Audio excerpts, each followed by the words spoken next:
Sorry, it was Dr. Von Drake for a moment. Hello everyone and welcome back to Brian Reads Comics. I'm your host, Brian Hines. And we have some comics for the end of the year, December 2022, although it's obviously now January 2023, but let's do some quickie reviews for 3 comic books. First up, it's Sabertooth and the Exiles #2. This is a direct sequel to the previous Sabertooth miniseries by the same creative team. Writer Victor Laval and artist Leonard Kirk, whose artwork has previously appeared on comic book issues when I reviewed X Factor.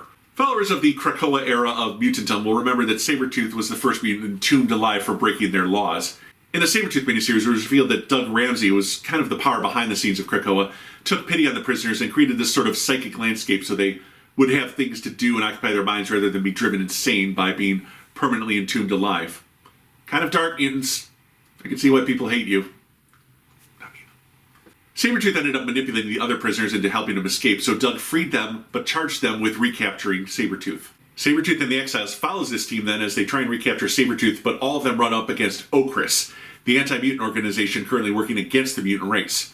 Sabertooth is captured and his healing factor artificially repressed as an insane doctor and her super soldier continue to experiment on kidnapped mutants. The Exiles catch on to this and begin working against Okris, even reluctantly reteaming with Creed.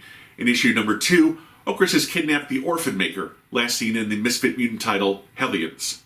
The doctor offers to release him from the armor he's been wearing his whole life, put on him by his caretaker, Nanny, as we plunge into his past, and it's revealed that the Orphan-Maker's powers must never be allowed to activate, or they could destroy all life on Earth. This book does somewhat fill the void left by Hellions, which makes sense as Nanny and the Orphan-Maker were in both books. That said, outside of Sabertooth, all the characters here are C-listers at best. Nekra, former Avengers villain. Oyoke, part of Generation Hope. Box of Alpha Flight. And Sabertooth himself isn't portrayed at his best. He's not the evil sadist we've known and hated all these years. His primary motivation is running from the X-Men. He's become a user and manipulator, less the feral killing machine. But the nice thing is that when a book is filled with characters no one cares about, you can kill them all off and no one cares. So the stakes in this book are incredibly high. This is an okay book. It's not a necessity for anyone, but it's got decent art and a dark sense of humor, and I like it. But I don't think anyone should beat themselves up if they miss out on reading it. Next up is Action Comics number 1050. To quote Biggie, Xavier, and Kofi, "It's a new day, yes it is!" Sorry.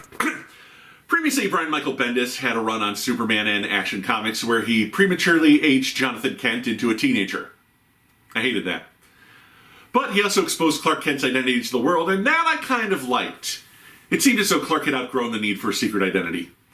Admittedly, I dropped the books after Bendis left, and I haven't been keeping up with them recently, but issue 1050 of Action Comics dropped, with multiple covers and a $6 cover price.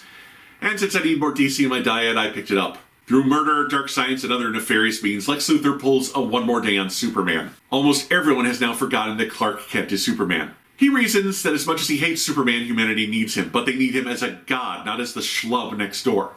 Unfortunately, Superman's boss, Perry White, comes for dinner at the Kent household. But when John and Clark walk in their costumes, he can't understand what he's seen and has a stroke. This is followed up by a superpowered fight on the moon, and the new reality is in place. If anyone learns that Clark and John Kent are the Supermen, they may die. Lex says he may eventually lift that little restriction, but for now, the genie is back in the bottle. Only the Kent family and those superheroes with psychic shielding in place now remember. We then get a few pages previewing the upcoming stories in the Superman family of books. I don't hate the idea of Superman getting his secret identity back. At least, unlike Spider-Man, it wasn't a deal with the devil, but rather something that was forced upon him without his permission. I like that there are actual consequences. There, if anyone found out Spider-Man was Peter Parker, they just, oh, I remember now.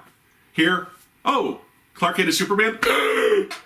And Batman points out that perhaps the only one the reveal wasn't fair to is Lois, who goes from being one of the greatest journalists on the planet to Mrs. Superman. Although, if you read Greg Rucka's Lois Lane miniseries, I'd argue that she's still one hell of a reporter. And also, his work as Clark Kent was just as important as his work as Superman. I like that Batman was the voice of reason for once. I can honestly go either way with the secret identity issue. I'm not sure a secret identity makes much sense when you can hear threats to your loved ones coming a mile away and are practically invulnerable, but there you go. Status quo restored! The story and art was by a plethora of creators. Do you need to go out and read this? No. But it is a milestone in Superman's life, and if you're into being there for the important moments in comic book characters' history, this is one of them. And finally, we have Strange Academy Finals number 3. This is the follow-up to the Strange Academy cliffhanger. The body split into 2 teams, the Rebels, led by young magician Emily Bright, and the Academy Loyalists, led by Doyle, the son of the Dread Doramu, longtime Doctor Strange villain. This book, with the original creators, Scotty Young and Umberto Ramos, is back for what I think is a 6-issue miniseries that should wrap up the title. The first issue showed what's happening in the 2 camps, with several characters defecting from Emily's team, who is becoming increasingly evil.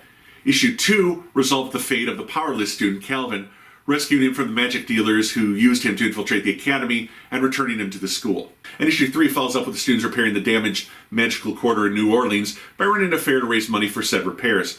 Unfortunately, a misread cookbook summons Shumagoroth, and Emily makes a move to recruit another student to her side before setting up an alliance for the endgame of this book. For a series predicated on the division among the student body, there's been precious little conflict between the 2 sides, as the first 3 issues have pretty much shown the Academy to be either business as usual or wrapping up loose ends from the last volume.